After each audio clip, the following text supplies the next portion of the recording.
सत्यवती और शांतनु का ना दो पुत्र होता है। एक का नाम है चित्रांगत और एक का नाम है विचित्र वीर्य। चित्रांगत और विचित्र दोनों पुत्र होते हैं। तो जो चित्रांगत होता है बहुत बड़ा महापराक्रमी होता है, बहुत बहुत बड़ा योद्धा होता है। तो क्या कहते हैं, बहुत सारा राजा को परास्त करके उनको जीत लेता है। फिर वो उनका समान बराबर किसी को भी नहीं देखता, वो सोचता है सब मेरे से नीचे है। तो एक दिन क्या हुआ कि जो गंधर्व राज होता है, गंधर्व के लोग का जो राजा होता है वो भी ये होता है, उनका नाम भी चित्रांगत है। तो उन्होंने क्या किया, उनका ऊपर उनके साथ उनका युद्ध हुआ, कौन, शांतनु का बेटा के साथ और अपना जो गंधर्व लोग का राजा के साथ। जो गंधर्व लोग का जो राजा होते हैं बहुत थोड़ा माया भी होते हैं। तो उन्होंने क्या करते हैं, अपना ये जो शांतनु का जो बेटा है अपना चित्रांगत था, उनके युद्ध करके उनको ये युद्ध में परास्त करके उनको भी हत्या भी करते, उनको मार देते। तो वो पितामह भीष्म क्या करते हैं, उनको ला के उनका दाह संस्कार सब कुछ करते हैं। फिर करने के बाद पितामह भीष्म भी सोचते हैं कि एक काम करते कि उनका जो दूसरा जो भाई होता है विचित्र वीर्य, राजा को तो किसी को बैठाना पड़ेगा ना, तो उनको बैठाना चाहते हैं। क्यों कि ये दोनों भाई जो छोटे थे, चित्रांगत और विचित्र वीर्य, तभी वो शांतनु महाराज ने शरीर छोड़ दिया था। तो उन्होंने बोला चलो ठीक है, विचित्र वीर्य के लिए कन्या ढूंढते हैं। तो फिर कुछ दिन बाद अपना पितामह भीष्म को सुनने के लिए मिलता है कि काशी नरेश है, उनका 3 कन्या है, अम्बा, अम्बालिका और अंबिका। अम्बा, अंबिका और अम्बालिका। तो तीनों का क्या होता है ना, स्वयंवर होता है। स्वयंवर मतलब बहुत सारे राजा आते हैं, उन्होंने क्या करते हैं, उनमें अपना ताकत दिखाते, फिर उनको जिसका ज़्यादा ताकत होता है वो अपना हिसाब से उनको शादी करता है। तो पितामह भीष्म भी वहाँ पर गए थे। जो पितामह भीष्म गए थे, पितामह भीष्म को देखना बाकी सब राजा ने देखे प्रयास किए। क्यों, पितामह भीष्म पहले ही वचन दिया था कि मैं कभी शादी नहीं करूँगा और कभी शादी नहीं करूँ, मैं हमेशा नष्टि ब्रह्मचारी रहूँगा। तो बोले ये तो बोला था नष्टि ब्रह्मचारी रहेगा, फिर भी कैसा आ गया।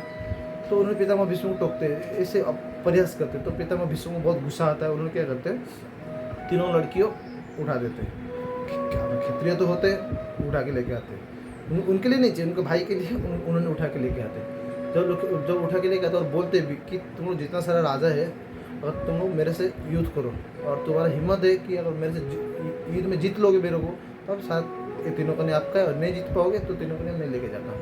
तो फिर युद्ध होता है। युद्ध होने के बाद बाकी जो सारा राज थे अपना धनुष में क्या बोलते बाण मारे, जैसे बाण मारे सब बाणों को काट दिया अपना पितामह भीष्म ने। फिर काटने के बाद फिर तीनों कन्या को लेके आते विचित्र वीर्य बोलते, विचित्र वीर्य ये आपके लिए, ये तीनों से आप शादी करो। तो उसमें जो तीनों कन्या जो अम्बा होता है, वो अम्बा पितामह भीष्म को बोलते हैं। तो पितामह भीष्म तो बहुत बड़ा धार्मिक व्यक्ति भी होते हैं, भगवान के भक्त होते हैं।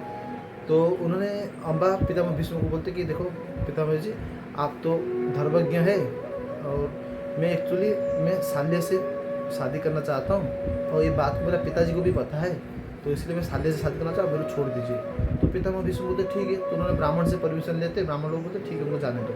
तो पितामह भीष्म क्या करते, अम्बा को जाने देते, बोलते ठीक है आप जाओ, तो उनको छोड़ देते। फिर बाकी जो दो लड़की थी, तो कन्या थे अंबिका और अम्बालिका, तो दोनों से क्या करते हैं, विचित्र वीर्य से शादी होता है। जब विचित्र वीर्य से शादी होता है तो विचित्र वीर्य तो ये होता है थोड़ा कामुक व्यक्ति होता है। तो उन्होंने काम आसक्त में रह कर उनका फिर शरीर छोड़ देते हैं। फिर शरीर छोड़ने के बाद उनका कोई संतान नहीं होता है। फिर एक टेंशन होता है कि अपना राजा गद्दी में बैठेगा कौन। ये दोनों बेटा भी मर गए, लेकिन 2 कन्या है। तो शांतनु का जो माँ पत्नी है सत्यवती, पितामह भीष्म को बोलते कि पितामह भीष्म एक काम करो, आप ये दोनों कन्या से संतान उत्पन्न करो। तो पितामह भीष्म बोलते देखो माता, मैं आप लोग का जब आप जब पिता से शादी करने वाले तो अभी मैं बोल दिया था कि मेरे को कोई राज्य नहीं चाहिए और मैं हमेशा ब्रह्मचारी बन के रहूँगा, इससे मैं शादी कभी नहीं करूँगा। मैं पहले मैं वचन दे दिया था, इसलिए मैं वचन का बहुत पक्का हूँ, मैं उसमें नहीं ये करने वाला, मैं शादी नहीं करूँगा। तो माता सत्यदेव बोलते ठीक है काम करते। तो उन्होंने क्या बोलते, व्यासदेव को स्मरण करते। जैसे व्यासदेव जी को स्मरण करते तो व्यासदेव वहाँ प्रकट होते। तो व्यासदेव बोलते काम करो, आप ये दोनों कन्या से आप संतान उत्पन्न कर बैठे। तब व्यासदेव बोलते जी माता जी बोल के उन्होंने क्या करते, अंबिका से अपना धृतराष्ट्र का और अम्बालिका से पांडु का उत्पन्न होता है। लेकिन वो मातृदोष के कारण अपना जो धृतराष्ट्र क्या होते हैं, जन्म से अंधा होता है, और जो अम्बालिका से जो गर्भ से जो पांडु होते हैं वो क्या पीले होते हैं।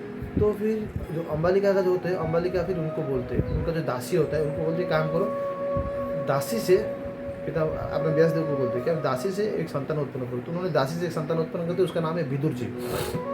और विदुर जी बोला जाता है कि विदुर जी साक्षात यमराज क्या है अवतार है, उनसे बोलते हैं। तो फिर क्वेश्चन आता है कि यमराज जी क्यों मत्ते लोग में क्यों आना चाहिए, क्यों क्या कर दिया जो उनको यहाँ आना पड़ा।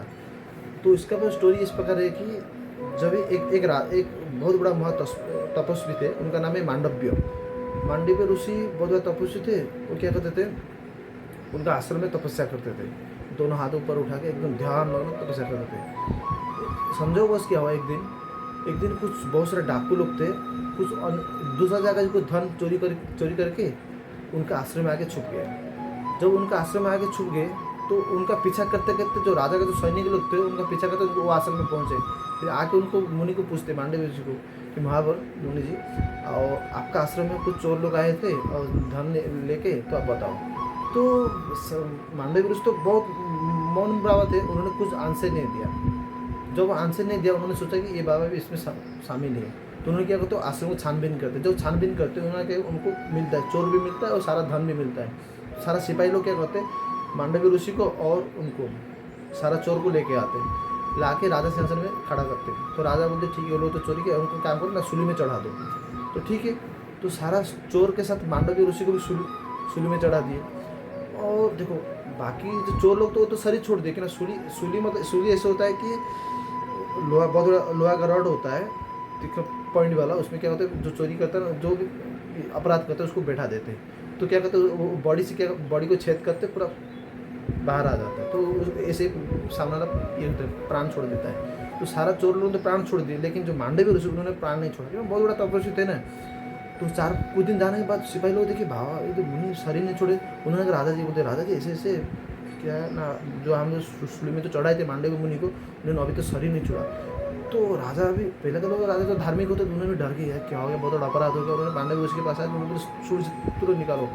फिर उनको माफ़ी मांगते कि हमारा गलती है, हम लोग सोचे थे कि आप भी उनके साथ थे, आपने कुछ बताया नहीं, लेकिन हमारा गलती का माफ़ कर दो। तो मांडव्य ऋषि बोलते, देखो इसमें आपका कोई गलती नहीं, ये मेरा कर्म के अनुसार मेरे मिला होगा, ये बात मैं पूछूंगा यमराज से। तो फिर मांडव्य ऋषि क्या होते हैं, यमराज के पास जाते हैं। तो यमराज जी के पास जाते हैं, तो यमराज को उन्होंने पूछते हैं कि अच्छा मेरे को बताओ, आपने सूली में क्यों चढ़ाया। तो यमराज जी बोलते हैं, देखो आपने बचपन में एक पतंग था, उसका पूछ में ना आपने कुछ कांटा गाड़ दिया था, इसलिए आपको चढ़ाना पड़ा। तो फिर मांडव्य ऋषि बोलते, बचपन में मतलब मेरा उम्र क्या था उस टाइम में ना, आपका उम्र उस टाइम में 12 साल से कम था। तो बोलते 12 साल से कम था, और शास्त्रीय क्रम से जो किसी को भी ना 12 साल के कम व्यक्ति को आप कभी भी उसको पाप कम नहीं लगता है ना, उसको उसका भी ज्ञान उसको कुछ नहीं होता, बुद्धि नहीं होता है। तो उसलिए मांडव्य ऋषि को देखो मेरा उस टाइम में 12 साल नहीं हुआ था और मैं ये कर दिया था, तो इसलिए तो मेरे को कुछ अपराध नहीं लगना चाहिए, मेरे को कर्म का फल नहीं लगना चाहिए, लेकिन आपने ये सजा दिया तो मैं आपको श्राप देता हूँ। तो आप क्या करो न, मत्स्य मंडल में जाओ और दासी का पुत्र बनो। तो फिर उन्होंने इसका वजह से विदुर जी यमराज का अवतार होकर यहाँ पर आए, शायद क्या बोलते यमराज आए यहाँ पर। और फिर मांडव्य ऋषि बोलते हैं कि मैं भी आज से नियम बना